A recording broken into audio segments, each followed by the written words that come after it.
friends, and welcome to this channel, Angie the Nicole. Chances are, if you found this channel, it's because we have similar interests, or anxiety, or both.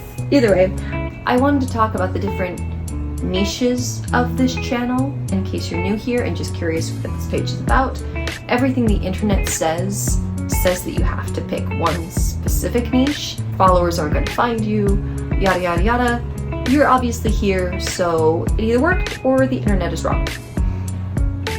I have anxiety and I am a Gemini. So that means that I have a bunch of different interests and I want to talk about all of them. My content goes from Disney, parks, and film, cosplay, has-been hotel, homeschooling and parenting, musical theater, tarot, witchcraft, cottagecore, hobbit life. Basically, every single millennial you've ever met, there's something here for you. So in a way of introducing myself and this channel, we're going to play 20 questions because I couldn't think of a better way to introduce this stuff. These are all questions that I was able to generate from my Instagram page, and so thank you so much to all my followers there for helping me generate these. Question 1. What kind of witch would you consider yourself as? Hufflepuff, first and foremost. And me practicing witchcraft might scare some of you guys all away, so I'm sorry to see you go, but that is that is where I'm at. I've been practicing witchcraft for a little over a year now. I still consider myself a baby witch, meaning that I am still learning and kind of trying to fine-newt, is that a word? I'm trying to, wow, that strap has been there the whole time. Embarrassing. I still feel like I'm fairly new into the magic and witchcraft scene, but if I were to have to label myself as a witch, or what the umbrella of my craft involves, I would have to call myself either a green witch, meaning I work with plants and herbs and nature, kitchen witch, because I do a lot of cooking and baking for my family, so a lot of my spell work goes into the food that I create. But I also really consider myself a divination witch, specifically with tarot. Tarot, I feel, is my strongest method of magic right now. That is how I connect with source. That is how I am able to serve others around me. Tarot is probably my biggest of the 3 tiers. I would call myself a Hufflepuff. Still in the works though. We are still learning all the magic things. Question 2. What are some of your favorite accounts to follow? I am currently obsessed with Danny Moto. Oh no, Donny Mata. Sorry. I'm currently obsessed with Danny Mata and his reaction videos. I found him through the Has-Been Hotel reaction videos because anyone who's in the hell of a universe is just on Has-Been brain rot. I watched all of his reaction videos to all of the Has-Been and Hell of a Boss content. Now I'm into his Avatar content and he is hilarious. I really like his take on things. I just think it's a good time. It's a good time. So that is an account that I am really dying over right now. If you haven't seen his work, go check him out. I'll link him in the show notes or I don't know how to do that yet, but I'll figure it out. Question 3.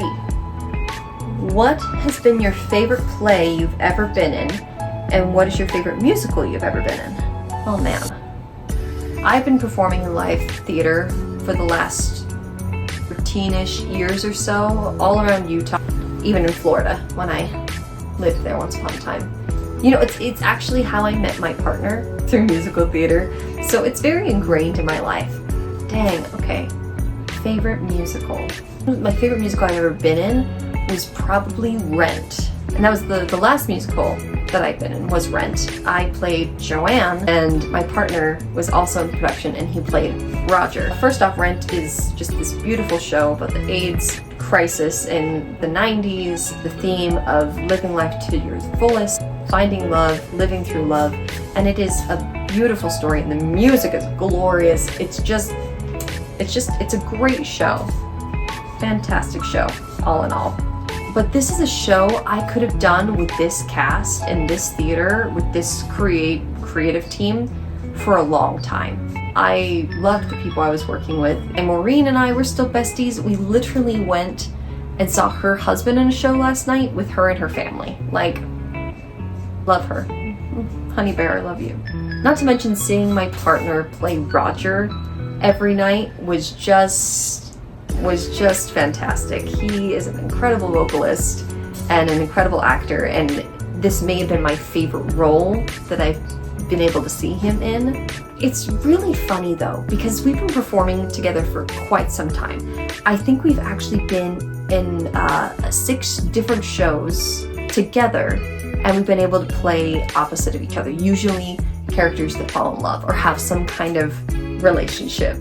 In Rent, it was different because I played Joanne, who ends up with Maureen, and he played Roger, who ends up with Mimi, and Joanne and Maureen's celebrity couple name, I guess. Joanne and Roger just don't really interact. Like, they just don't ever. I think we like look at each other during the funeral scene and maybe during Happy New Year. But other than that, no, we are in our own world. We have our own problems. And then we're obviously falling in love with other characters in the show and making out with other actors. And it just, for those who do theater and for those who perform, and specifically those who perform and are in committed relationships, it's just so funny to see people's reactions when you get to be romantic. Your character gets to be romantic with another character. It's just a great time. What's the rest of the question? Oh, play. My favorite play I've been in. Low-key prefer plays to musicals. There's just a lot more musical theater that happens specifically in Utah. But I love acting. I love creating characters. I love that aspect. Not even the best play. My favorite play I've been in. I have been super fortunate to play Shelby in Still Magnolias twice. It's so awesome to play this super bubbly, fun, dynamic, and then super emotional and emotionally charged character. But the best part about being in Steel Magnolias is watching the audience just fall in love with these other hilarious women. Shelby, my character, isn't in the last scene. If you haven't seen Magnolia, I won't tell you why. But then I just get to see the audience be completely enthralled and laughing and enjoying the whole first 3 scenes. And then in that last scene, just be completely emotionally destroyed. And there's just something so satisfying about that story and the way it's written and these characters that you just get to move an audience like that. That is something special about Still Magnolias. Not to mention, I get to be Shelby, and she's fabulous. She is decked out, both times I've done this production, she is decked out in full hot pinks and vivid rose and just all these pink outfits. I literally bought my mini little hot pink suit that I wore in the last production that I was a Shelby, because the 80s were a vibe. Whatever you say about it, the 80s were a vibe, and shoulder pads are coming back. Okay, that question was lengthy. Question 4. What's your favorite hidden gem or lesser known attraction at the Disney park? I worked at Walt Disney World for over 3 years in various different roles. In PhotoPass and entertainment, all the things. My favorite little gem, something that I miss very consistently in my life, is there's a little walkway between Epcot to Hollywood Studios. You can literally walk from the exit of Epcot between like the France and England pavilion at the back of the park, and then you can walk to the Boardwalk Resort, and it's just beautiful, beautiful, beautiful boardwalk, jazz music, this beautiful lake, and then under this pass, and it's all right by this like little lake, and it's lovely and it's warm and it's just and then you can walk right to Hollywood Studios. I think I really liked it because me and my partner would just go and daydream and talk, and then you kind of leave Epcot with a couple of delicious snacks, and then you walk over to Hollywood Studios and go and see Fantasmic. It's just the ultimate perfect date night to me. But obviously I have a million different favorite Disney things I could talk about. Whether it's the parks, gems, hidden secrets, what it's like to be a cast member, all that stuff. Comment if you want me to talk more about that, because I could talk about Disney forever. Ooh, okay, we got number 5, another Disney question. If you could work as a cast member in any role at a Disney park, what would you choose and why? So I would go back to entertainment. I would really, really love to do one of the evil stepsisters from Cinderella, Anastasia specifically. I got to work with her through PhotoPass quite a lot. Her and Drizella are just the most fun, and the interactions you get to have can be both super tender and hilarious and a riot. So like Evil Queen from Snow White, I don't know what it is about her. She's just this fierce female CEO, and she just girl bosses so hard. I would love to hang out with her. Or, ooh, okay, maybe we scratch that last one.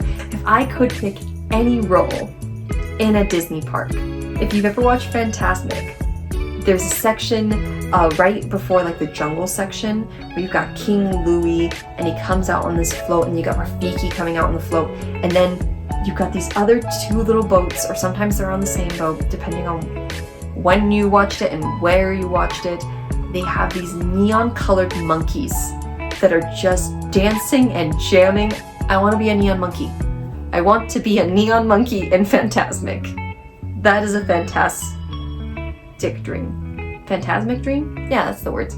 Dream a fantasmic dream. Or dream a fantastic dream. Some way or the other. The words, it makes sense. It's Disney magic.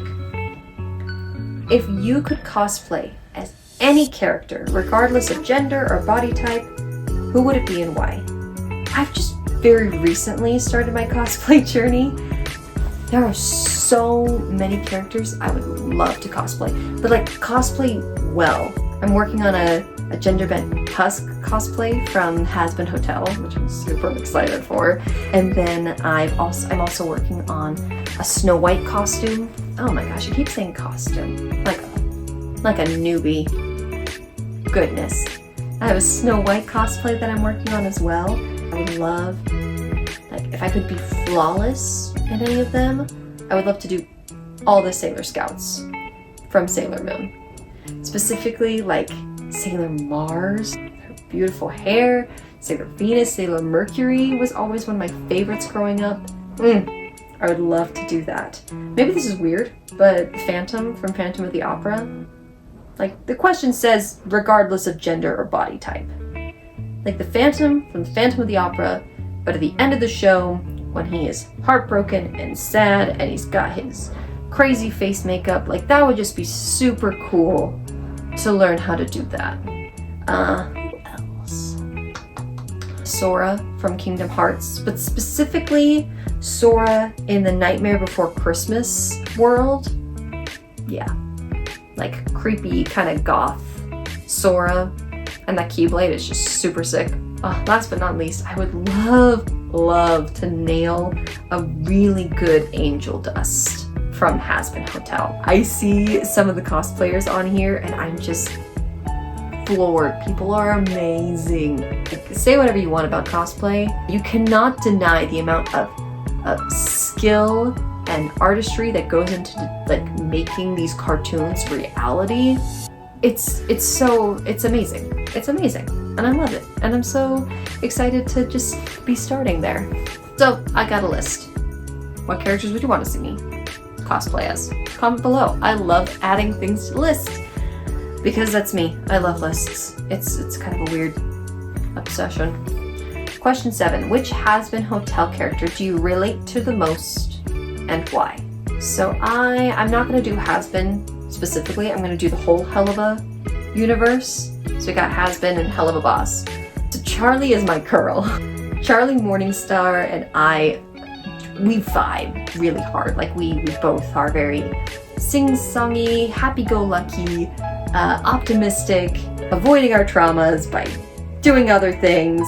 We vibe. We definitely vibe. But there is just something about Moxie and hell of a boss. I feel on an emotional, on a deep, deep level. Because Moxie is so sweet and so smart and just loves Millie so deep. I just can't help but love this character. Then he's got this like little badassery to him that is so freaking cool. I think I just want to, but Charlie has that too. Are they the same character, but a little different? Let's bookmark that and we'll talk about it later. Okay, next question. Describe your ideal cottagecore aesthetic or setting. On a daily basis, say that I want to be a hobbit. There's something magical about hobbitcore and hobbit life that just is the most appealing to me. I feel like most people my age want like land and like to start their own farm and get away from the system and all that jazz. I would love that, but give it to me on a magical little cottage scale. Like give me a little hobbit hole and I can just wear my little hobbit dress and no shoes and I'll paint and garden and bake and pick vegetables. Yes, I want a hobbit life. That is the aesthetic that I want to go for in all things. Alrighty. What's one unexpected benefit you've experienced from homeschooling? Yes, so I currently homeschool my 5-year-old and my 3-year-old. It's just a magical little experience. I'm actually opening up a preschool program this fall. So any of my northern Utah parents who have little ones between preschool and pre-K ages, send me a message and I'll get you details. But one unexpected benefit from doing homeschool rather than sending them to school is insane 8-hour day. The idea that my 5-year-old needs to go to school for 8 full hours a day from 8:30 in the morning to 2 or 3 in the afternoon is bonkers to me. We get through all of our scholastic curriculum within a 2-hour period. Most of the time, our school day is about 3 hours, and that's usually because we are enjoying the activities that we're doing, or we take a break and play in between, or we have snacks, or we're really into an art project that we're working on, so we just do more of it. I, as a parent, would much rather spend that time with my children and not give them the busy work, unnecessary hours that takes. Sorry, that was a little bit of a soapbox right there. Okay, next question. Describe your creative process when starting a new digital art project. I'm also a digital artist. So many niches. I have created a few coloring books that are on Amazon. I have stickers and art prints and fan art. I used to design Disney pins. I used to design logos and custom artwork for years. But now I just create the things that I love because as an artist, that is more fulfilling. What was the question? That's right, so we're describing the creative process. For me, I get most of my creative downloads right before I go to sleep. So I'll just be like falling asleep and all of a sudden I'll just be like, Harry Potter cappuccino stickers. I need that in my life. Then I'll proceed to open Pinterest and find a color scheme that just really vibes with what I'm thinking about. And then I go into my notes app and I write it all down and I basically take a brain dump into my notes app. That is how my creative process starts. And then the next day or a couple days later, I usually go through my notes. Then I start sketching it out and do all the fun stuff with that. If and when, we're all gonna die, but that's inevitable. When I am finally done with this world, buddy, please go and look at my notes app. It might be vaguely entertaining. It might just be gibberish. Who knows? Next question. Okay. How has tarot helped you gain insight or guidance in your life? I was raised in a very structured Christian religious home. And I don't want to bash it because it brings a lot of joy to a lot of people who are still in that specific religion. It didn't bring me joy, so it's no longer really a part of my life. Anyway, long story short, all growing up in this specific religion, I was given the impression that I do not need to know how to make choices.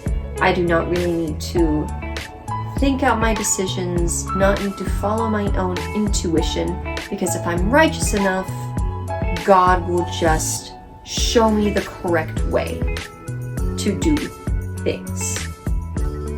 So when I finally departed from that way of thinking, it was really, and it is still really difficult to decipher, oh my goodness, I think this thing and my intuition is telling me this, but is this actually a good decision? Figuring out how to make decisions has been extremely difficult for me.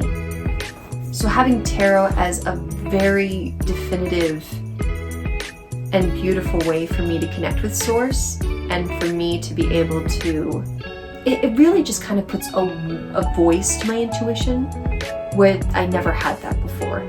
So tarot is extremely helpful to me because it's helped me, if nothing else, gain the confidence to use my voice to make my own decisions and understand that I can make my own decisions.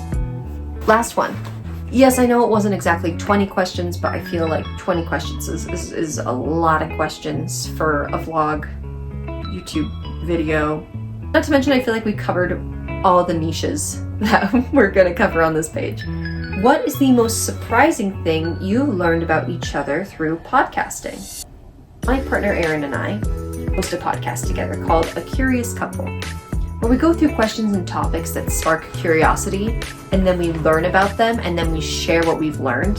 And it's been so much fun, and I'm learning so much, and I'll link it down below so you guys can check us out. We've done so many different topics. Our last episode was on Hercules and that mythology, spring cleaning. We did one on demons because of my has-been hotel hell of boss obsessions.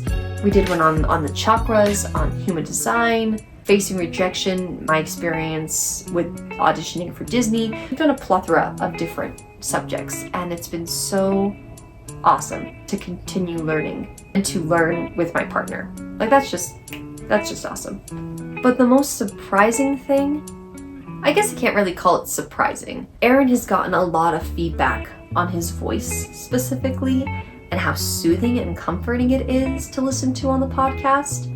And for me, like, we met doing musical theater. He would sing to me in the car when we were dating. Like, of course I am aware of how good his voice is. But it's been really nice to hear from our listeners how comforting his voice is and how they feel so welcomed into our podcast and how it feels like we're just chatting with them. And I just love that community that we're starting to build, and I'm just really proud of him. He's doing great. He's awesome. And something I've learned about myself, maybe this just kind of connects with the tarot thing. Well, not even the tarot thing, just kind of my religious trauma, if you will. I'm a lot smarter than I grew up believing I was. Along with that intuition and not believing in my own decision-making skills and just not believing in myself in general, I did not think that I was a very intelligent human being. Like, I'm not saying that I'm like a graduate from Harvard or anything, but as I have been able to do this podcast, I've been able to learn so much about other subjects. Even just increasing my vocabulary has been fantastic, and it's giving me a lot more confidence in myself because, you know, I know a few things about demons now that you may not have known before. And again, that confidence is giving me the opportunity to teach and to do a podcast, and now I'm recording a video for you. So all in all, I'm just grateful to be growing and to continue to learn.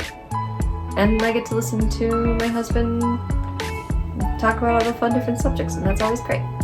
Okay, so I know that wasn't a full 20 questions. However, I feel like we covered all the topics pretty basically, and I'm just excited to hear what kind of questions that you guys have and what kind of content you're interested under these different niches. Niche. Please comment any other questions that you would like me to answer and what you thought of this video and what you'd like to see in the future. Please don't forget to subscribe and like this video if you want to see more content like this and you liked what you saw. I am so honored that you spent your time with me. Thank you so much for your energy. We did it! First video! And I hope to see you again on the next one.